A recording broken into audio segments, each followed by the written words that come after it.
Okay, let's be frank about this. You're fried. Lunch is coming up. You've heard a number of very interesting talks. Let's get right to this, get some sort of value add, and set you free. I have a very simple message. My concern was, do I have to worry about the people when I model network advantage? What I'm going to show you is a research strategy and some initial results from a virtual world where the answer is no. I don't need to worry about the differences. There are clear network styles associated with individual differences, but those individual differences don't affect the achievement that's associated with network advantage. That's a fairly provocative claim, but forgive me, some of you would have seen this at Michigan or at Carnegie Mellon, and so that you would have heard this message before, but perhaps some better questions about it have come up. We won't have time for questions, but I'm pretty easy to Google, and I'd love to hear what you have to say, because this afternoon's job, after I listen to John, is going to be editing this for journal submission. So here's the basic imagery. Perfect. How many of you are familiar with the idea that the brokers in a network, the hubs in a network, the connectors in a network have a competitive advantage? Okay, about half. So let me briefly explain. The network to the graph to the left is taken from a recent book I did called Neighbor Networks. There's lots of these graphs out there. It's a composite of 6 different organizations, senior people, it's investment bankers, it's stock analysts, it's senior managers. The horizontal axis is contrasting, it's a simple concentration measure of the percent of your network time and energy that's consumed in one group. If everyone you know knows one another, you're consumed in the one group. To the extent that you have contacts in different groups, the imagery is that you have access to different ways of thinking, because information gets sticky inside these groups, and a person who has contact with those groups can move that information around. In essence, these brokers, these hubs, these connectors are a vehicle for clearing sticky information in the information market. What we know is that the people who are connected to people who are not already connected, you got that imagery?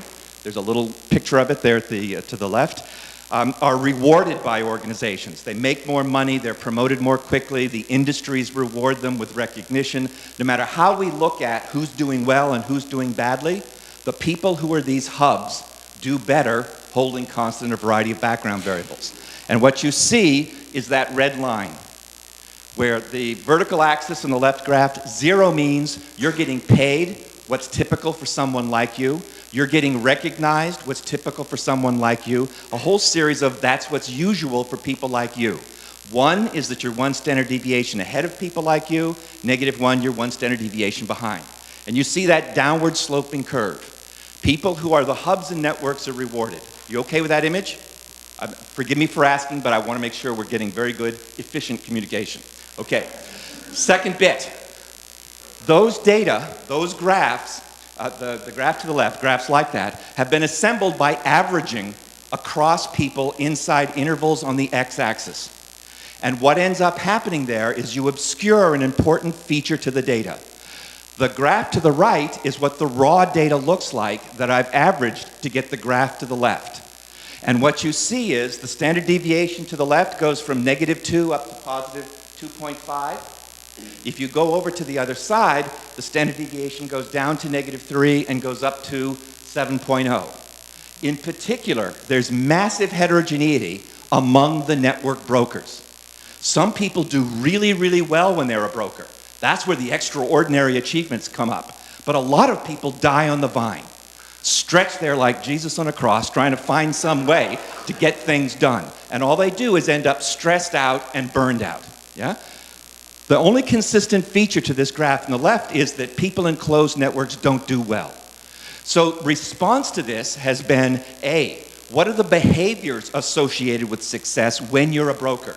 So for example, Woody Powell has a chapter in his book with John Padgett that's coming out this summer on emergence, where he describes the behavior of the brokers in the biotech market in a city was the primary explanation for why biotech clusters developed in some cities and not in others.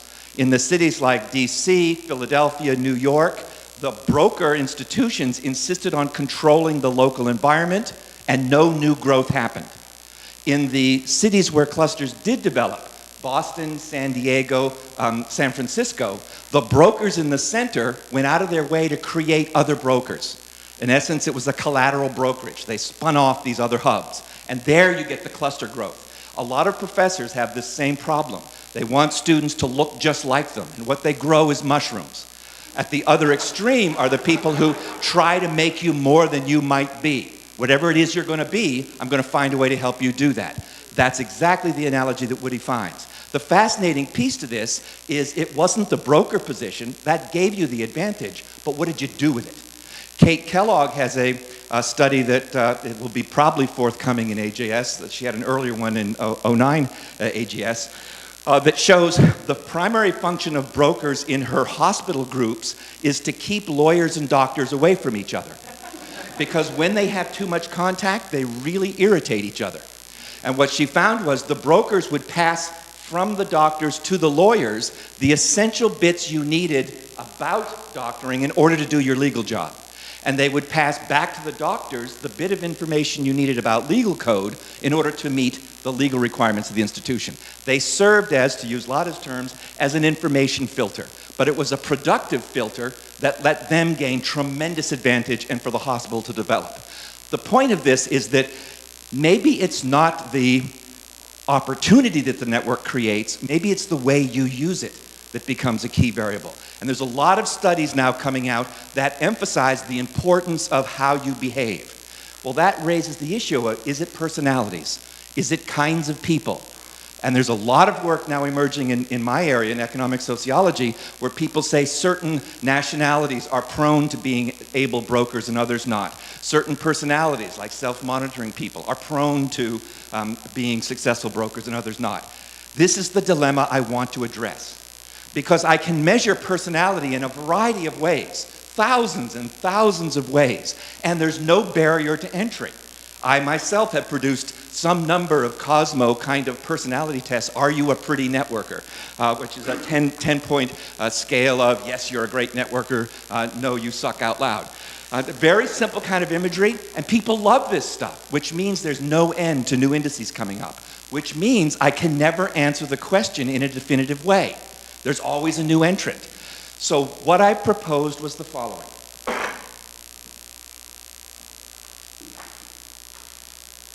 I propose to break the network into role-specific parts. And I'm going to use variation within people across the parts to get some estimate of how much variation in networks is due to the person as opposed to random chance or the kind of job you're doing. So in this case, I'm going to be looking at things like network constraint, number of non-redundant ties, kinds of reach measures. Imagine that I have, in this graph to the left, I broke James into one role he's doing, a second role he's doing, a third role he's doing. So this would be managers. It's one project you did, it's another project you did, it's another project you did. It could be a professor who's got one class they did, another class they did, another class they did, or a research project I put together, or a research team, whatever it is, it's different roles. What you can see is that James tends to build the same kind of network in each of the different performances of his network. Robert tends to build the same kind of networks in the different networks that he builds. If you go to the right, however, you can see that James has a network that's extremely high in the first role, extremely low in the second role, and about average in the third role. The question is, there's lots of reasons why we do build different networks in the different projects we do, but how consistent is it? To the extent that there is a network style, a personal preference for how I build networks, some people love to build a closed network where everybody gets to know everybody else. It's a little walled garden where it's safe and it's supportive and you can push people to get things done. Other people enjoy the joy of just variety, lots of variation. Is that a personal style? One could imagine to the left, yes. But to the right, people are adapting. They're changing the kind of network they're in. I just want to know how often that happens and what are the implications for the returns to your performance. These are the two outcome variables. Do kinds of people build kinds of networks? More importantly, are there kinds of returns to kinds of people in whatever network they're in? You okay with this image? So let's go straight to some results, given the time. I'm going to go into EverQuest. These data were gathered by Dimitri Williams and kindly provided by Nosh Contractor through his Sonic lab, and this is an illustration. I've got a person who's playing a character, a human male at the top. I'm looking at social collaboration ties. So what depth of access do I let this other person have to my house? How much mentoring have I done with this person? Have we joined up in helping a third person come along in the game? The bolder the line, the heavier the coordinating tie, the collaborating tie with this other person. The human male is part of a house, which is that dense cluster you see him in, and then he's got some collaborating ties up at the top. At the bottom, this person likes to play the female role from time to time. Notice he plays that role with a completely different set of people. The dots at the bottom are not connected to the dots at the top. In the middle is an exploratory role, where it looks like a network broker. When he plays the role of a high elf, it's got a lot of open ties. Yeah, this would be a low constraint network. Are you okay with the imagery? What I'm going to ask is, how often do people build consistent networks across the characters they play, holding constant experience in the virtual world? Here's the first answer. About 1/3 to 40% of the variance in networks is within people. People absolutely have a style. They have a way. So if I'm starting out a project, about 1/3 of the time, I will build a network that looks like the other projects that I've done.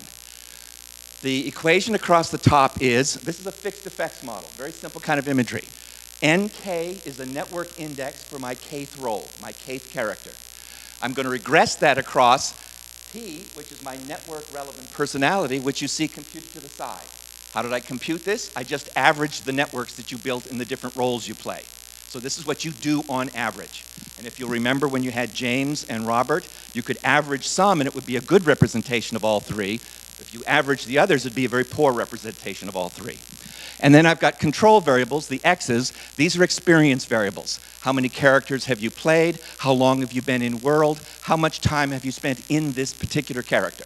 Okay? So that's the rough across the top. The pie charts are showing you how much variance in network variability the different factors account for. So the bold red is the average network you build accounts for X amount of variance in the specific network you built in this character.